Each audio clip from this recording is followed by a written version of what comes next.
Alright guys, so quick little disclaimer before we get into the meat of the video. This is a moderate job. If you're trying to do this for yourself, it's going to be hard. I recommend you have a second pair of hands just to help you hold and lift stuff. You will need to have a jack to hold the radiator and condenser up.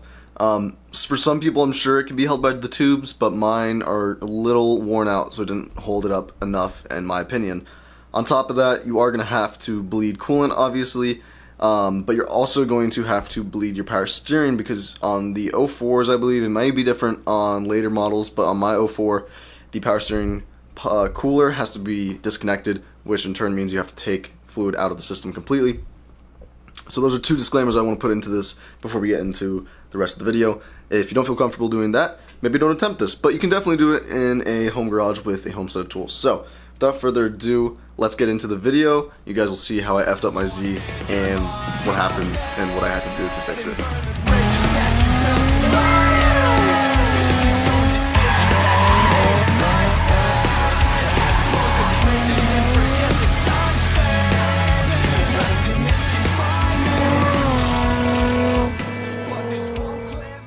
How's it going, guys? Welcome back to another episode.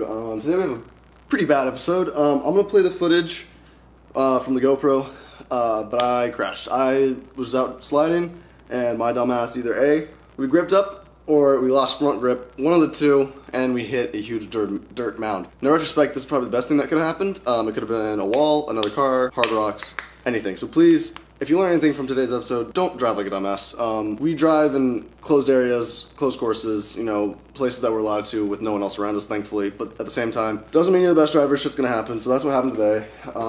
Car was fine, like the car was absolutely amazing. It was my fault. So I want to play that footage right now for you guys so you can see what happened. Alright, so I'm gonna do a little voiceover here for you guys. This is me just warming up, doing some donies, filling the car out a little bit, seeing how she's doing today. In this next part though, coming up, I'm gonna hit the corner going the normal way we hit it and hitting it reverse, and you'll see on the reverse hit I F the car up. Now I exit out of the donuts hitting it the way that I screwed up, and you can see that I pretty much hit almost max, pretty close to max angle. But I'll let the footage speak for itself, and I'll come back and talk to you guys in video form after. Whew.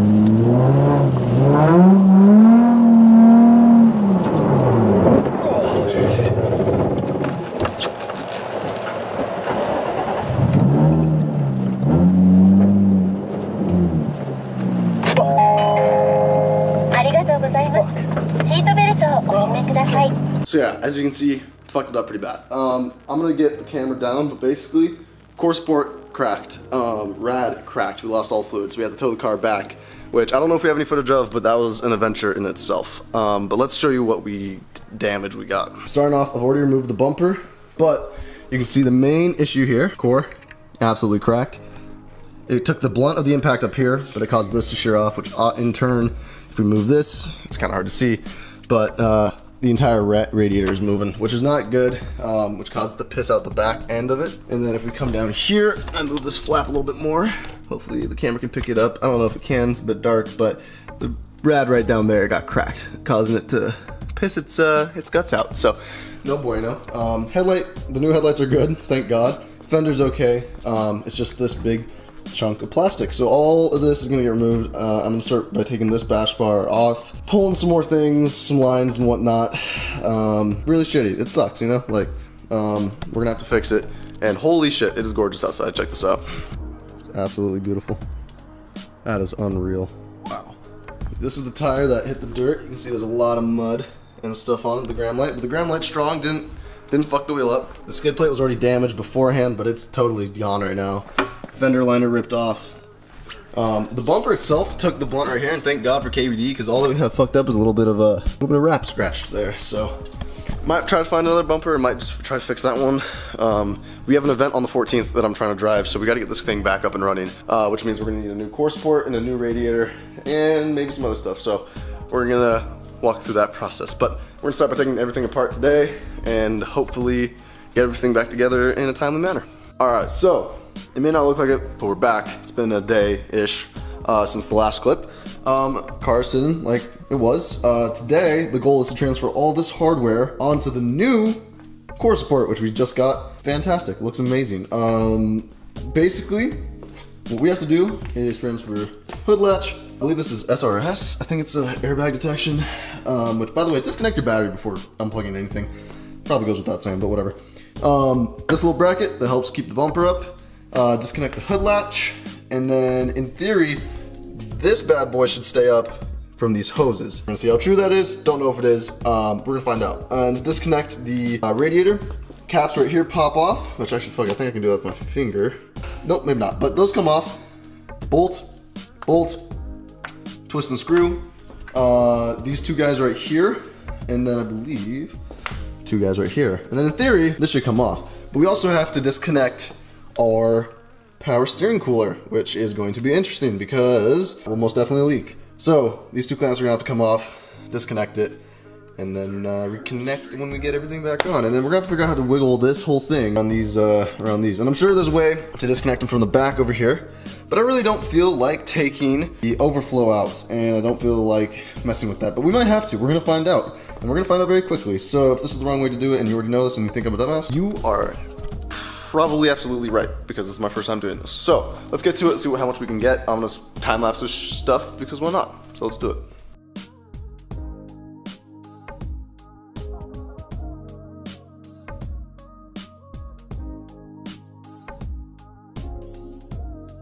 All right, so just a little update while we prepare to remove the final big things. I've transferred most of the hardware that we had, you can see here, from the old core support to the new one, just so we know where everything lays out. I've removed the coolant reservoir, which was not a big issue because there is obviously no coolant because our radiator is, what would you say, effed up. So the reservoir is there. So now, next that we have to address, and it's not this way on every Z, but on my 04 it is, the power steering cooler right here, the lines run through the core support. Now, you can disconnect the bottom and try to wiggle it off, but if you see this big kink right here, not sure it's gonna fit through that tiny hole. So what I'm gonna do is disconnect the cooler down here, drain as much fluid as I can out of these lines right here, and then underneath where the coolant reservoir sits, there are two lines, which is gonna be impossible to see with how dark it is. But basically they come through right here, and there are two connections or two hose crimps right there. I'm gonna try to disconnect those after I've drained as much as I can out of these lines and pull it out, and then pinch off the coolant or the power steering lines up here so we don't leak all over the car. Now, it's not a huge issue. We can clean it up because mainly it's ATF fluid. It's not good fluid to have everywhere. So we're gonna try to get rid of that. Besides that, everything is pretty much disconnected, I think, supposedly, hopefully. Hood release is over here. Left that connected because we're not taking out these buckets, remind you. We don't have to. And that's about it. We're gonna see how this goes. Hopefully everything stays where it's at. I'm praying for a pretty easy removal, but we'll keep you guys updated. Holy shit. Okay, so quick update. Oh, that was way more of a fight than I thought it was gonna be. Let's start off here. Right through there, those two guys that come through to your oil, your power steering cooler. Wow, they put up a fight. If you don't have patience, this is gonna be very challenging for you. I just spent about 30 minutes tugging and pulling to get those disconnected. I don't know if it's been because they go through heat cycles so much or for another reason, but good God, they were stuck on there. We finally did get them off though.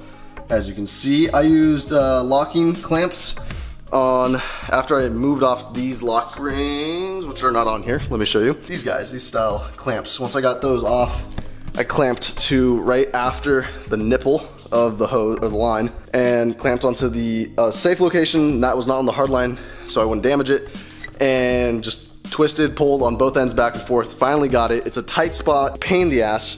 And before you do that, I highly recommend disconnecting at least one line on the cooler to drain the fluid. You are gonna have to bleed the power steering. I didn't think I was gonna have to. I thought I was gonna be able to work around it, leave everything connected. You're going to have to. As you can see, my reservoir completely dry. This is where I discovered it. That is not that easy, but in theory, we should be able to get everything off now. I think that is the last hard connection or thing in the way of the core support and it just coming off the vehicle. So, huge win. Next, we're gonna try to get these 4 here, the 2 down here, off the headlight bucket, and just release it. Hopefully we're good. Okay, day 2 of the install is done. You could probably get this all done in one day if you had a whole day, but I have school and work, so a few hours every night is what we're doing here.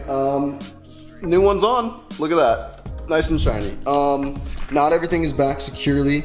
We still have to reattach the power steering cooler, reconnect the harness and the horns and the airbag detection little thingy. This was a pain in the ass. There were 2 10s behind here that I took off when the thing was coming off, bit sketch. The jack I put under to hold the radiator and the condenser together because they were sagging, didn't want to damage the condenser. Don't really give a shit about the radiator at this point. We have it locked in on top and everything else is starting to come back together. It's not secure completely because the radiator where it goes into 2 rubber mounts down here is broken. On yours it shouldn't be, should be easier to get in. So that's why this is still here. Hood latch is back on. We're getting there. Now we just have to wait on the radiator. So I guess we'll pick this up in a few days when that gets here and we can reattach everything fully. But skipped a few steps. That was really hard, one man did. If you have 2 guys to do this, a lot easier. This was kind of a pain in the ass. But this will have to go back on next.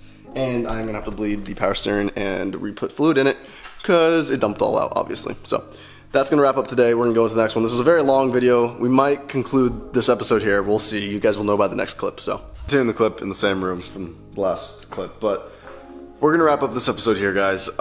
Next episode, we're gonna have our new Koyo radiator install, which we'll be making a separate video on for Z owners, and just to show you guys the process of that. But I hope you guys enjoyed this video. I hope you understand why the Z has been gone, why content has been down slowly. We got everything back together, and I got the wiring harness and all that attached today, put the headlights back in.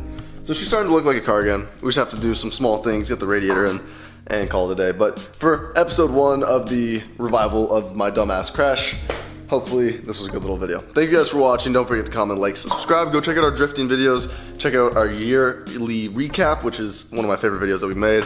And I hope you guys have a good night. Thanks for watching. Peace.